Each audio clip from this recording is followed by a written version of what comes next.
Bismillahirrohmanirrohim. Assalamualaikum warahmatullahi wabarakatuh. Masih setia bersama kami di Seruputan Ilmu. Sebelumnya tidak lupa kami sampaikan salam sehat, salam sejahtera. Semoga tercurah segala bentuk kebaikan dan juga kita semua selalu dalam lindungannya.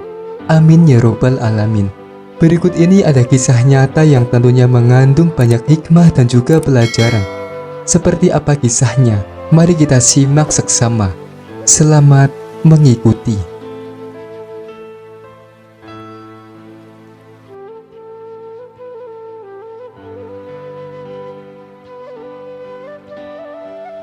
Kisah nyata.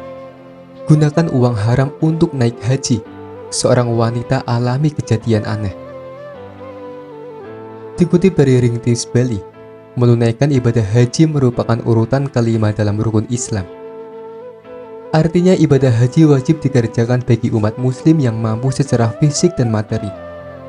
Bagi umat muslim yang sudah mampu melaksanakannya, maka lakukanlah ibadah haji dengan sungguh-sungguh agar menjadi haji yang mabrur, yang mana Allah Subhanahu wa Ta'ala akan menerima ibadah haji umatnya.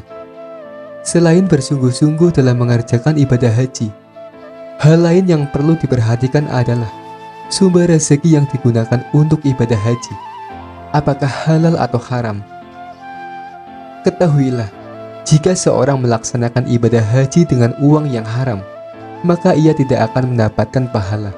Ia akan mendapatkan dosa dan akan menerima resikonya kelak. Sebagaimana dijelaskan oleh Al-Hajj Ibnu Hajar dalam kitab Fathul Bari, kitab penjelas Sahih Bukhari, yaitu berhaji ke Baitullah menggunakan uang yang haram, maka ibadah hajinya tidak akan diterima oleh Allah Subhanahu wa Ta'ala. Bahkan pelakunya tidak akan mendapatkan pahala sama sekali dan justru akan mendapat dosa. Meski secara praktik lahiriah benar dan sah, namun Allah Subhanahu wa Ta'ala tidak menerima sesuatu kecuali yang halal. Dikutip oleh Ring Tips Bali dari kanal YouTube Misteri-pedia. Suatu ketika seorang wanita yang berasal dari Indonesia yang sedang melaksanakan ibadah haji di Baitullah mengaku mengalami kejadian yang aneh saat di Mekah, Madinah maupun di tempat pelaksanaan manasik lainnya. Ia mengaku pakaiannya selalu terbuka sehingga tampak auratnya. Wanita yang tidak disebutkan namanya ini merasa bingung sebab tidak ada angin kencang atau penyebab lainnya yang membuat pakaiannya itu terbuka. Hal tersebut ia ceritakan kepada pembimbing hajinya, namun tetap tidak tahu penyebabnya.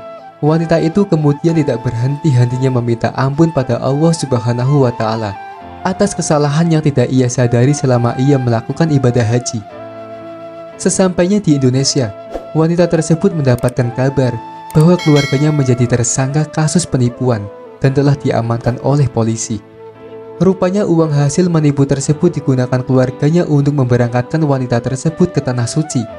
Hal ini dijelaskan oleh pembimbing haji wanita itu. Seperti yang dijelaskan dalam hadis sebelumnya, Allah tidak akan menerima ibadah haji seorang yang menggunakan uang yang haram. Sebab Allah Subhanahu wa Ta'ala hanya menerima sesuatu yang baik. Sebagaimana sabda Rasulullah Shallallahu Alaihi Wasallam, sesungguhnya Allah itu baik. Allah tidak menerima kecuali yang baik. Hadis riwayat Muslim. Hadis tersebut kemudian diperkuat kembali dengan sabda Rasulullah Shallallahu Alaihi Wasallam sebagai berikut. Jika seseorang pergi menunaikan ibadah haji dengan biaya dari harta yang halal dan kemudian mengucapkan labaik Allahumma labaik, maka berkata penyeru dari langit, Allah menyambut dan menerima kedatanganmu dan semoga kamu bahagia. Pembekalanmu halal, pengangkutanmu juga halal, maka hajimu mabrur, tidak dicampuri oleh dosa. Sebaiknya jika ia pergi dengan harta yang haram dan ia mengucapkan labaik Allahumma labaik, maka penyeru dari langit berseru, tidak diterima kunjunganmu dan engkau tidak berbahagia. Pembekalanmu haram, pembelanjaanmu juga haram, maka hajimu ma'zur, mendatangkan dosa dan sama sekali tidak diterima. Hadis riwayat Tabrani. Sebab dari itu, perhatikanlah segala sumber rezeki yang diperoleh untuk menunaikan ibadah haji, zakat, sedekah, maupun untuk kebutuhan sehari-hari. Karena Allah Subhanahu wa Ta'ala itu baik dan hanya menerima sesuatu yang baik. Subhanallah. Wallahu a'lam bishawab.